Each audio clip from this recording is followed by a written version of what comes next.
Voici Boris Johnson. Oui.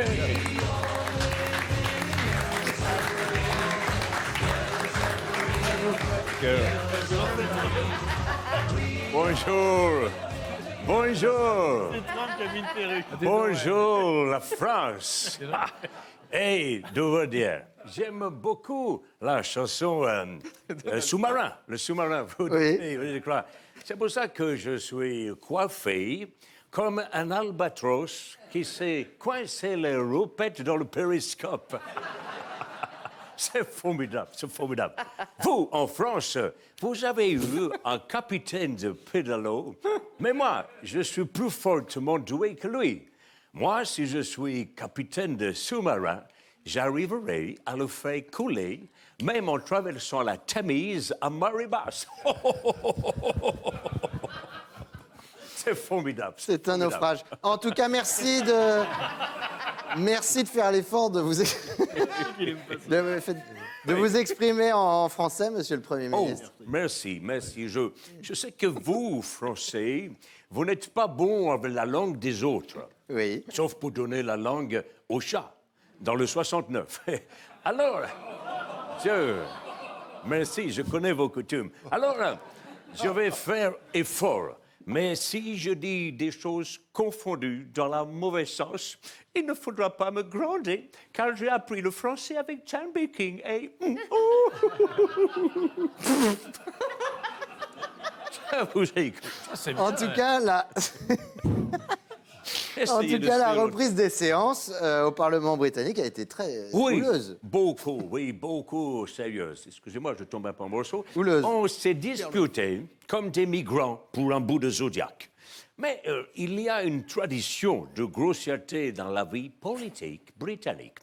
Vous voyez, pour nous, Nadine Morano, c'est Mère Teresa. Et Jean-Marie Bigard, c'est l'abbé Pierre. On se dit des insultes et à la fin, c'est toujours celui qui sort la plus grosse qui gagne. Comme le concours de blagues entre M. Mabille et Stéphane Rose. C'est formidable. Vous voulez dire que vous n'êtes donc pas le seul à avoir votre franc-parler? Oui, c'est vrai. Il y a un député travailliste qui a dit de moi que j'étais déjà épuisé par le pouvoir et que j'avais le souffle aussi court qu'un pain d'anorexique. Ça n'est pas très gentil, ça m'a fait beaucoup de peine. Hey.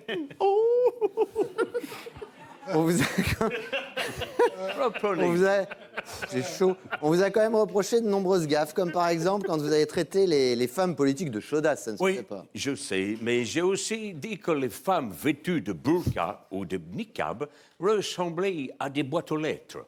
Mais maintenant, je ne le dis plus. Je dis que si elles s'habillent comme ça, c'est pour aller au bal mosquée. C'est formidable. C'est formidable. On s'égare, là. Non, on ne se gare pas. On ne se gare plus. À Paris, on ne se gare plus. Je n'ai pas réussi à garer ma Bentley. Il faut que Miss Hidalgo fasse comme j'ai fait moi, quand j'étais maire de Londres, qu'elle mette un péage à l'entrée de Paris. Ça rapporte un max de fric. Mais je crois à Paris, ça rapporterait plus de taxer les trottinettes et les crottes de rat, non? C'est formidable. Alors finalement, comme Donald Trump, vous acceptez de passer pour un populiste. Oh, oui, Donald Trump, c'est mon maître. Il m'a tout appris. C'est lui qui m'a expliqué pour la géopolitique quand je comprenais rien du tout, parce que c'est trop compliqué. Et que moi, au début, je croyais que le Boukistan, c'était la capitale mondiale du Viagra. Mais maintenant, j'ai compris. Aux îles Canaries, il n'y a pas de Canaries. Aux îles Vierges, c'est pareil. Donc, c'est pas la peine d'y aller. Bon, j'espère que vous n'espérez tout de même pas devenir roi d'Angleterre, monsieur Johnson. J'ai beaucoup plus de chances d'être décapité par un frisbee ou d'être réincarné comme une olive que de devenir roi d'Angleterre. Ça, tu vois, c'est ce que j'ai dit à votre confrère Laurent Delahousse quand il m'a demandé si je comptais devenir Premier ministre. Et la suite, vous la connaissez. Alors, je vous dis à bientôt et au revoir. Thank you, merci beaucoup. Beau Johnson, beau Joe.